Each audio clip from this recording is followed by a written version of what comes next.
Et bien salut à tous et à toutes pour ce 8e épisode de la réalisation d'un jeu 2D sur Unity.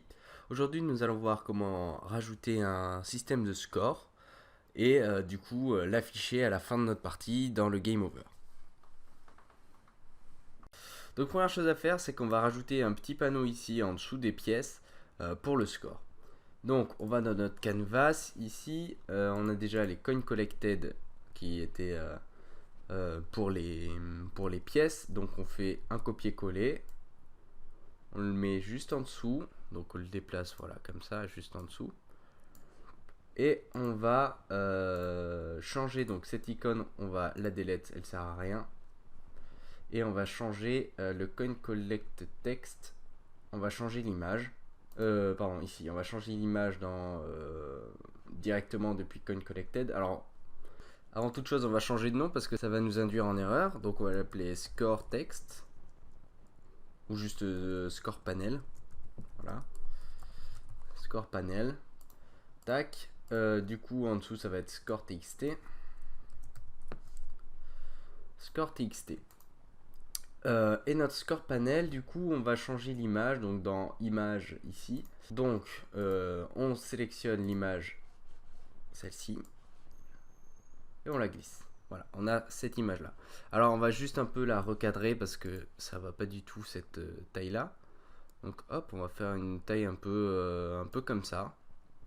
Ça me va. Le texte, on va le redimensionner. Voilà, comme ça. Et puis là, eh ben, on a un bon petit score, je pense. Voilà, on va le redimensionner, voilà. Comme ça, c'est pas mal. Donc là, on a un bon petit score. On va juste remettre les enchants, du coup, les encres dans les coins. Là-dessus, ça a été fait, il me semble. Voilà, ils sont là, les encres. Il me semble que pour ça, c'était pareil, c'était dans le coin, ok. Ok, donc là, on a notre texte, on a rajouté du coup notre panneau de score dans l'interface. Alors maintenant, si on joue, bah, notre score il restera à 0 puisqu'on n'a pas fait de script qui incrémente notre score. Donc tout simplement, on va rajouter un script. Donc on va dans notre dossier script, on fait clic droit, create C# script qu'on va appeler score, très sobrement, qu'on va rajouter du coup à notre score panel. Et du coup, on va ouvrir notre Visual Studio Code pour modifier notre score. Alors, première chose qu'on va faire, c'est qu'on va rajouter deux variables publiques. Donc, on commence, public, et ce sont des variables, ce seront des entiers, donc int. Le premier, ça s'appellera base score point. Hop, j'ai un petit problème là-dessus, hein, score point. On va le mettre de base à 1. Et on va mettre le deuxième, pareil, un int aussi, ça va être un multiplier. Et pareil, on va le mettre de base à 1. Donc là, ce qu'on va faire, c'est la base score point, ça va être à chaque incrémentation on aura une fonction à l'intérieur de notre script qui incrémentera à chaque fois le score. Donc tous les x secondes, on va dire, ça incrémentera le score de 1. Vous pouvez mettre ce que vous voulez. Moi, pour le jeu, je vais mettre 1. Après, vous pouvez mettre 10, 100, 5 si ça vous chante. Voilà. Et ensuite, on aura le multiplier. Donc ça, ce sera une fonctionnalité qui viendra bien plus tard dans le développement de notre jeu. Mais il y aura possibilité de multiplier son score. Donc il y aura deux manières d'améliorer son score, de multiplier son score, soit de manière temporaire pendant le jeu en consommant une amélioration qui permet de multiplier par 2 son score pendant X temps, soit de manière indéfinie, c'est-à-dire à chaque partie on aura un multiplicateur fixe qui sera augmenté en fait par un système de missions que le joueur accomplira, et en fonction de 3 missions accomplies, son multiplicateur de score augmentera de 1. Et du coup, plus le joueur avance dans le jeu, et meilleur sera son score. Donc c'est pour ça que je le mets là. Donc pour l'instant, il va rester à 1 et on va pas y toucher. Mais voilà, il sera là. Donc on commence le jeu avec... ah oui, on va rajouter aussi un private in score. Ça va peut-être être current score. Hop, j'ai oublié donc le score courant à l'instant T, donc qui est égal à 0 de base. Ensuite, dans le start, on va créer une énumération, donc un enumerate. Donc pour faire ça, on fait start coroutine entre parenthèses et le nom de notre fonction, donc on va l'appeler scoring. Voilà.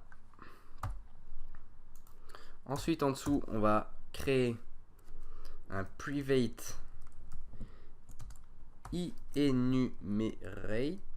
enumerate, il me semble que c'est comme ça. Alors c'est enumerator qu'on va appeler du coup scoring, parce que c'est le nom de notre fonction. Voilà.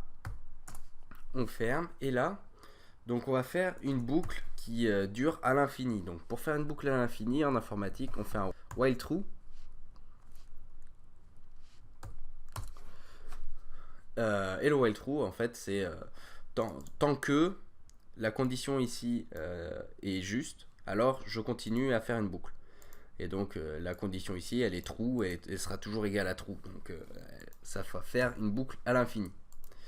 Et donc dans cette boucle, on va incrémenter notre score. Donc je crée juste un petit commentaire. Donc ajouter un score. Et on va faire une fonction juste au-dessus, un void aussi, public void update score.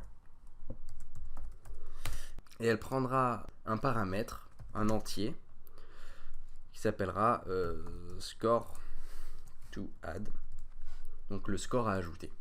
Donc cette fonction là, elle s'occupera de update, donc de mettre à jour le score, en faisant tout simplement current score plus égal score to add fois multiplicateur. Donc là, ce qu'on fait, alors avec le plus égal, en fait, c'est comme si on faisait current score, c'est égal à lui-même plus la chose qui passe après. Donc c'est comme ça qu'on va ajouter des chiffres à notre current score. Et ensuite, eh bien, on mettra à jour notre panneau de score. Donc là, on va récupérer l'élément score panel, score text. Donc on fait game object .find .get component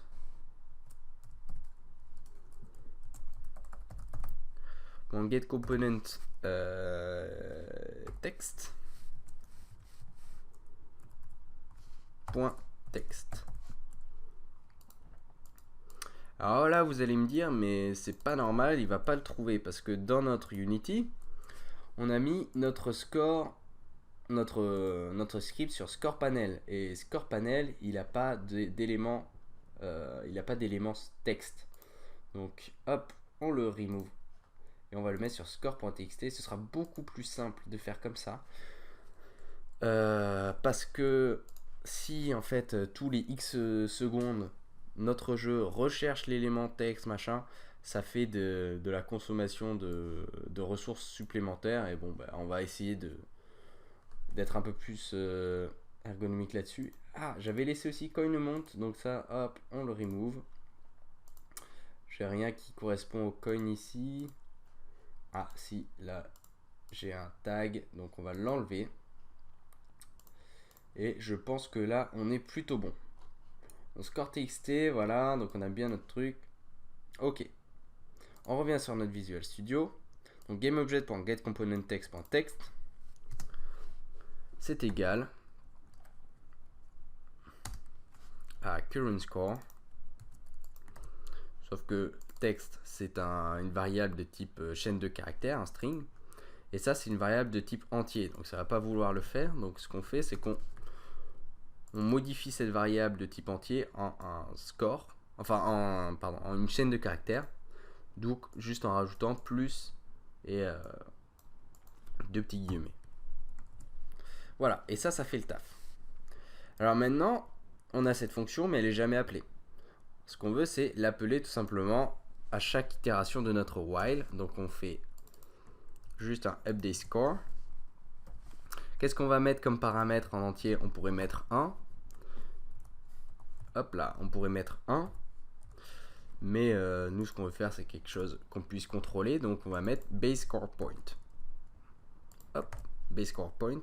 Et si jamais dans Unity, je voudrais mettre 2 à la place de 1, et bien ça va me l'incrémenter tous les X temps de 2 à la place de 1. Voilà. Donc au lieu de faire une constante ici, je mets une variable. Donc ça c'est pour le update score. Maintenant on va mettre un petit temps d'attente avant la deuxième itération de notre while. Parce que sinon ça va boucler très très vite. Et le problème de ça, si ça boucle très vite, c'est que ça va prendre beaucoup de ressources pour notre jeu et on n'a pas besoin que notre score s'incrémente très très rapidement. Par contre on peut l'augmenter peut-être 10 fois par seconde ou 20 fois si on veut être vraiment rapide, mais je pense que 10 fois par seconde c'est déjà pas mal. Donc on va faire un yield return new wait for second entre parenthèses et on met le nombre de secondes qu'on veut. Donc nous on veut 1/10 de seconde. On n'oublie pas de mettre le F après parce que c'est un float. Et on n'oublie pas de mettre un S à wait for seconds parce que sinon ça va pas le trouver. Donc on enregistre. Maintenant on revient sur Unity, on regarde si on n'a pas d'erreur. Ça va nous mettre une erreur parce que le type texte il le trouve pas. Ah. Donc le type texte il le trouve pas parce que j'ai oublié de mettre le using Unity Engine. C'était une erreur qu'on a eu auparavant assez souvent parce qu'on ne mettait pas le using Unity Engine.ui. Normalement ça devrait marcher maintenant. Ok, donc en plus de ça c'est que texte ici c'est avec un T minuscule. Oh là là, je suis bête, j'ai fait un get component très spécial là. Qu'est-ce que c'est ça? Point texte, voilà, j'ai fait une énorme bourde. Voilà, game component. Voilà, donc là ça devrait marcher, c'est bon. Eh oui, ça arrive de faire des erreurs de code, ça arrive très souvent. Donc là notre jeu, voilà, on a notre score qui incrémente tout le temps. C'est pas mal. On avait fait des waves assez primitives quand même au début. Hop. Ok. Donc là vous avez vu, notre score reste ici à la fin du game over. Et ici, là où il y a l'emplacement normalement du score, et bien ça nous le marque pas. Donc c'est ce qu'on va faire. Maintenant on va travailler sur ce qui est plutôt le game. C'est game over panel je crois. Alors c'est ici, game over panel. Mais le script est ici. Voilà. Donc le script est là sur le canvas. Donc on retourne sur notre code. On va dans le game over panel juste ici. On va rajouter coin machin. On va rajouter 2 éléments. Donc un game object qui sera score game over panel et un qui sera le score panel.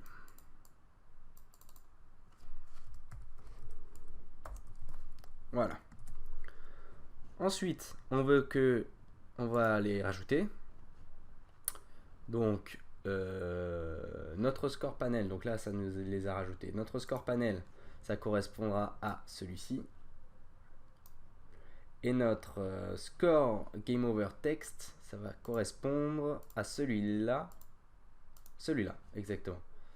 Hop, on revient dans le canvas, on glisse notre score text juste ici, voilà. Donc c'est bon, maintenant on peut le remettre en disable, voilà. Comme ça c'est plus clair. Et on retourne du coup sur nos scripts. Alors, on va surtout taper sur cette méthode. On va faire ici, on a le coin panel qui set active false. On veut faire la même chose avec notre score, donc on va faire un copier-coller tout simple. Au lieu de mettre un coin panel, on met score panel. On va bien l'écrire, score panel. Et ensuite à la fin, pareil, la même méthode qui nous faisait faire en sorte que qu'on ait le même montant de coin affiché à l'écran et sur le panneau de Game Over. On va faire la même chose du coup pour le score. Au lieu que ce soit Game Over Score Text, Coin Game Over Text, on fait Score Game Over Text. Tac tac tac, on prend le texte et ça va être égal, pas au player pref parce qu'on l'a pas encore implémenté ça, mais ça va être égal au coinpanel.find entre parenthèses. Là on retourne sur notre Unity pour être bien sûr. On va sur score panel, score text, on copie le nom, hop, on le met ici, score text.get component. Cette fois-ci on fait pas l'erreur, texte comme ça, entre parenthèses, point texte, point virgule, on enregistre. Et maintenant,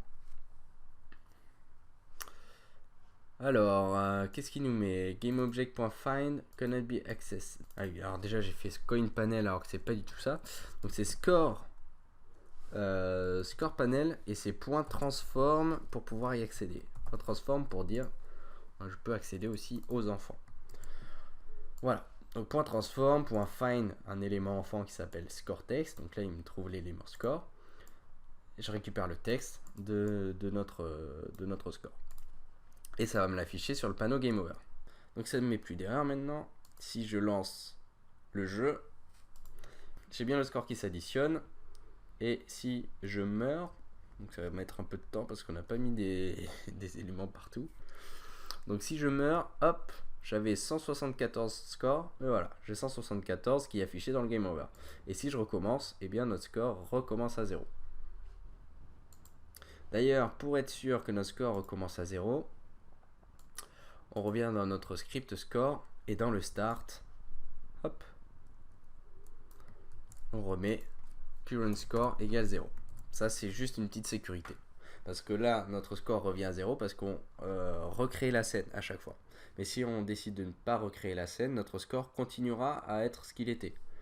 Donc c'est pas ce qu'on veut. Donc on veut qu'il recommence à 0, donc on le remet à start, current score égale 0. Voilà. Alors maintenant, ce que j'aimerais rajouter, un petit truc, un petit détail, c'est à chaque fois qu'on gagne des pièces, ça nous rajoute un petit élément, un petit peu de score en plus. Donc ça va nous rajouter, on va dire, 10 à notre score. Donc là, on va sur notre script CoinBehavior. Et dans la fonction onTriggerEnter2D, on fait find entre parenthèses. On l'avait appelé score.txt, hop là. On va l'appeler score.txt. GetComponentText, on l'a juste ici, donc ça c'est parfait. .getComponent, et là on veut le script, donc le script qu'on avait appelé score. Donc hop, on veut l'élément score. On veut quelle méthode updateScore qu'on avait mis en public justement pour pouvoir y accéder depuis un script externe. Donc updateScore. Et entre parenthèses, et on va lui mettre un montant. Donc on avait dit 10, mais je crois que 5 ça suffit largement. Ça peut être sympa. Ça c'est pour les pièces. Donc les pièces rajoutent 5 de score à chaque fois. Donc on va pouvoir maintenant le tester. Alors je vérifie si c'est bien score.txt qu'on l'avait appelé. Hop, score.txt avec un S majuscule. Ensuite, on a une petite erreur ici. Le find, il ne le trouve pas parce qu'il faut faire GameObject.find. Hop là. Object.find. On enregistre. Et là, si on joue au jeu et qu'on récupère des pièces, on va porter notre attention sur le score. Voilà, on gagne beaucoup plus vite du score quand on récupère des pièces. Donc ça, c'est le petit ajout qui fait la différence. Ça nous donne envie de récupérer en plus d'avoir de l'argent pour dépenser dans le magasin, d'augmenter notre score. C'est tout pour cette vidéo pour le score. J'espère qu'elle vous aura plu. Elle était assez courte. Ce que je vais faire pour la prochaine vidéo, c'est que je vais alimenter un peu plus mes waves parce que là, je me suis rendu compte qu'elles étaient vraiment vides. Et j'aimerais votre avis pour la prochaine vidéo sur Unity, sur le tuto Unity. Qu'est-ce que vous voulez voir? Alors, la première option pour la prochaine vidéo, ce serait peut-être de rajouter donc un système de high score, donc du meilleur score. Et pourquoi pas faire accélérer le personnage en fonction, enfin, plus tu vas loin dans le jeu, plus la vitesse du personnage va vite, pour rajouter de la difficulté. Et en fonction de cette vitesse aussi, générer des waves différentes, de plus en plus difficiles, en fonction de comment on avance dans le jeu. Donc ça, c'est la première option. Deuxième option, voir pour faire le menu principal du jeu. Ou la troisième option, commencer à faire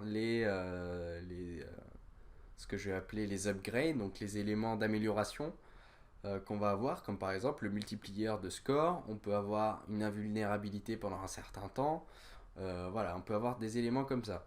Donc dites-moi ce que vous voulez voir pour la prochaine vidéo et je ferai le tuto en fonction. Sur ce, je vous dis à bientôt pour la prochaine vidéo. À très bientôt, ciao!